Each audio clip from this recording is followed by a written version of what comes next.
It's quiet. Too quiet. It's been a while since we've seen a new Nerf blaster. Now, we do have a Nerf blaster to actually look at today, but this time around the late fall, early winter, we typically have new blasters on store shelves kind of leaking out that are 2021 releases to mess around with. The things like the Roundhouse and the Charger and stuff last year came out around this time, and yet here we are. There is nothing, and usually we knew about those blasters far beyond their actual release date, and besides a couple of Ultra Blasters, I don't know of anything that's supposed to be coming out anytime soon, which is disappointing because 2020 has left a really bad taste in my mouth with the Nerf brand, and I really want to wash it out with something palatable. And I don't think today's blaster is going to do that, because I'm not a huge fan, but maybe you are, so maybe somebody can get excited for me and change my outlook on this. I am excited to see what happens at New York Toy Fair 2021, but unfortunately this was the event that I actually planned on flying to that has been canceled and put completely online. So that's going to be really interesting. I don't know if I'll be able to get my hands on these blasters at Jared's Epic Nerf Battle in March. If that event is still happening, as far as I know it is, and as far as I know I am still able to go.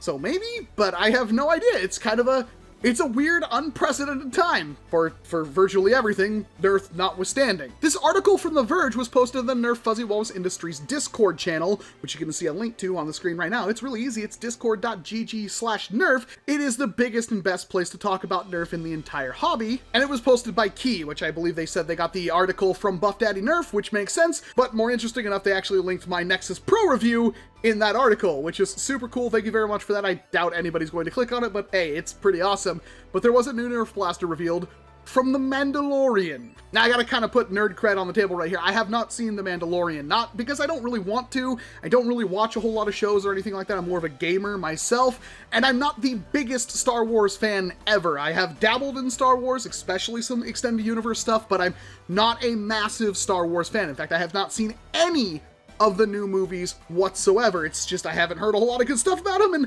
I'm not going to waste my precious time watching those and paying money for them when I'll probably see them at some point eventually in passing. But I am aware of the Mandalorian sniper rifle, the big two-pronged, long, beautiful thing that everybody wants to have a Nerf replica of. Well, guess what?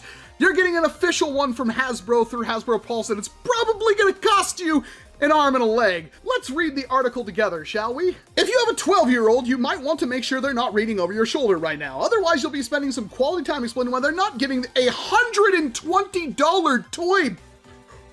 Oh, blaster this blaster this holiday season. Wow. Oh, who am I kidding? I'm having that chat with myself right now. Well, I can tell you straight up, $120, you better be a massive fan. Yep, that's the price of this fully functional foam-flinging replica of the Mandalorian's Amban Phase-pulse blaster, which, if I'm not mistaken, is the longest Nerf blaster ever made. Sean here makes an interesting point. I actually don't know of another blaster that would be as long as something like that, which already gives you pause to wonder what the actual ranges are going to be like, because it's a licensed blaster and it's gonna be several feet long. That's worrying. I mean, if you want a replica that can maybe shoot a foam dart a couple of inches, sure, great. But if you want any kind of performance or accuracy out of it, I doubt this is going to scratch those itches whatsoever. And the worst part about blasters like this is there's no guarantee it will actually be upgradable in any way. In fact, right off the top of my head, the only way I can probably see this blaster doing anything is if you put some kind of pneumatic air tank inside of it. It's over 4 feet long, specifically 50.25 inches, features a light-up scope and accurate sounds after you install 2 AAA batteries, and it's got a lot of fake scratches and wear to make it look moderately broken in. Most importantly, it lets you load a standard Nerf Elite dart, just like he who wears the Beskar, by cramming a fresh cartridge into the pop-up breech. Just push the white handle underneath the scope forward and you're ready to reload.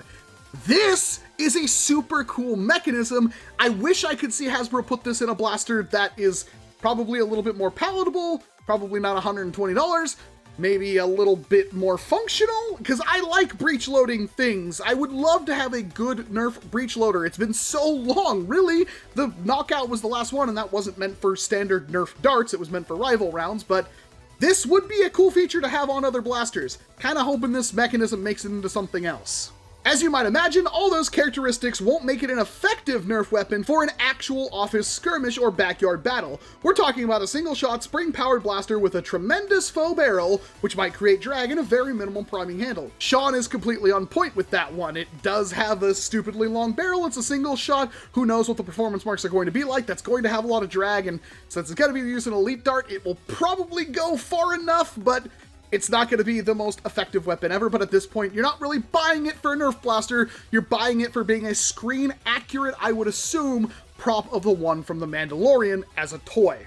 A $120 toy, I'm not going to let that live down, that is stupidly expensive. Hasbro declined to tell me how far it'll shoot, either, which suggests the range is probably nothing to brag about, but here's hoping for a surprise. Really, Hasbro? That does not instill confidence in me whatsoever. You're the big bad, the original. You should be able to say these kind of, that's, maybe it's really early in production, so they don't have exact characteristics, but they could at least, like, let us know what the goal would be. And, I mean, it's not coming out right now, so, I don't know, that worries me. But most of Hasbro's recent licensed tie-ins aren't the best at blasting. They're simply cool toys with an added foam surprise. This is true.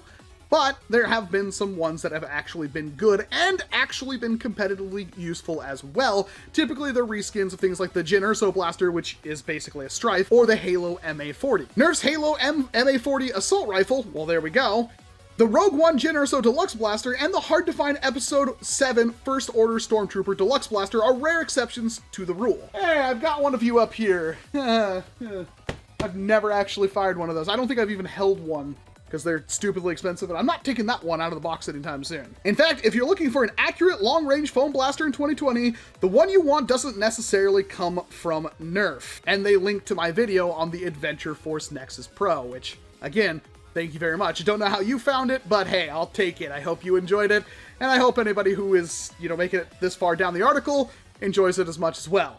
The new Nerf blaster will be available for pre-order today at 1 p.m. Pacific Time, 4 p.m. Eastern Time, links to come, but you should know it's not slated to ship until spring 2021. I couldn't afford the amazing Razor Crest toy this year, and I think I've already got my lightsaber, so I don't think I can justify this one too. And that's everything. It's $120, it's a single-shot breech-loading pop-up kind of thing, which is cool enough in my opinion. It's pretty accurate to the one on screen from the show that is streaming on Disney Plus as far as I know, which is one of the reasons why I haven't seen it. They will not release any kind of range claims, no claims whatsoever. They won't even hey, this is what we're targeting. No, nothing. They won't tell you at all. And it's going to go for pre-order today on Hasbro Pulse, which is pretty cool because, well, the Hasbro Pulse hasn't really utilized Nerf all that well, and they really should. I don't know why. The problem with Hasbro Pulse is it's all Star Wars, G.I. Joe, Transformers, Marvel. Did I already say that? You get the point. It's all like licensed stuff that I personally don't really care about. I'm more of a weeb. I like my Kamen Rider and stuff like that. If Hasbro had stuff like that, never mind. Hasbro, stay the hell away from my Kamen Rider. Don't touch it. You ruin everything. I'm still mad about Beyblades. But anyway, the point is, there's all the information we pretty much need to know. It's expensive. It's coming out spring 2021. It may be a limited item, as far as we know. It may be a collector's piece, which means I'll probably have to pick one up anyway, but I can't justify $120 right now. But hey, if you're feeling generous, please hit that subscribe button, hit like, because if this gets a couple of views, then I can use that to buy the blaster if it doesn't sell out literally instantly. I'm probably still gonna have to just buy one anyway and hope for the best, but do you want to see a review on this thing from me? I guess it's gonna have to happen, huh? Assuming that I'm awake at when the pre-orders go up and it doesn't sell out instantly. That's the thing about this job. Doesn't matter if I necessarily really want to like the blaster or not, I pretty much have to get it. To be perfectly honest, it looks cool. It has that iconic two-pronged huge muzzle thing on the end of it. It's got the scope, it's got the iconic stock. It looks awesome, and honestly, the paint separation and everything in this looks good. The light-up scope looks pretty cool. At least it has a little lens piece in there. The pop-up breech mechanism is interesting to me. I like that kind of mechanism a lot more than a lot of other things. I could deal with that, but really, is there really any reason to pick one of these up unless you're a huge fan of The Mandalorian? And even then, at $120 and a potentially limited thing, are you going to actually take it outside to a Nerf war or something like that, potentially damage it because it's going to be huge and long and scuff it up and all sorts of stuff? I'm sure there's going to be people that do that, but hopefully for them, it's not an actual limited product that skyrockets in price or anything like that. That's probably the main reason I'll pick one up, because once I'm done with the review, it goes back in the box and it sits on a shelf, and then it just looks pretty somewhere behind me. That's literally my only motivation for picking one up besides doing the video for you guys.